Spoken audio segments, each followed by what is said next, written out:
সুপ্রিয় শিক্ষার্থীবৃন্দ, তোমরা ইতিমধ্যে যারা এসএসসি এবং এইচএসসি পরীক্ষায় সাফল্যের সাথে উত্তীর্ণ হয়েছো, তোমাদের সবাইকে জানাই প্রিয় শিক্ষার্থীবৃন্দ। উচ্চশিক্ষার জন্য আমাদের দেশে নানা ধরনের প্রতিষ্ঠান রয়েছে।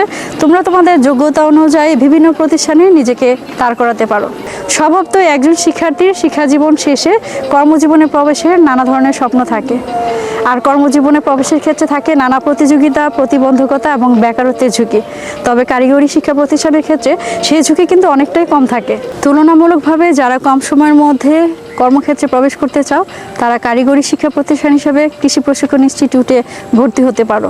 বাংলাদেশে বিভিন্ন জেলায় প্রায় 18টি কৃষি প্রশিক্ষণ ইনস্টিটিউট রয়েছে, যেখানে 4 বছর মেয়াদী কোর্স সম্পন্ন করা হয় এবং যাদের দেশে এবং দেশের বাইরে ইন্টার্নশিপ করার সুযোগ রয়েছে। জানো তো, বাংলাদেশের কৃষিখাত অনেক বিস্তৃত। সেই জন্য যারা কৃষি প্রশিক্ষণ ইনস্টিটিউট থেকে ডিপ্লোমা ইন এগ্রিকালচার কোর্সটি সম্পন্ন করবে, তাদের কিন্তু বেকার থাকার ঝুঁকি অনেক কম। এখান থেকে পাশকৃত শিক্ষার্থীরা কৃষি মন্ত্রণালয়ের বিভিন্ন সংস্থায় নিজেদেরকে 10ম গ্রেডের চাকরিতে নিয়োজিত করতে পারবে। তাছাড়া সরকারি, স্বায়ত্তশাসিত সহ এনজিও এবং শিক্ষা প্রতিষ্ঠানেও নিজেদেরকে নিয়োজিত করতে পারবে। তো শিক্ষার্থীরা, তোমাদেরকে স্বাগতম জানাই। আমরা আছি কৃষি প্রশিক্ষণ ইনস্টিটিউট। তুমি আসছো তো? কৃষি প্রশিক্ষণ ইনস্টিটিউটে তোমাকে জানাই স্বাগতম।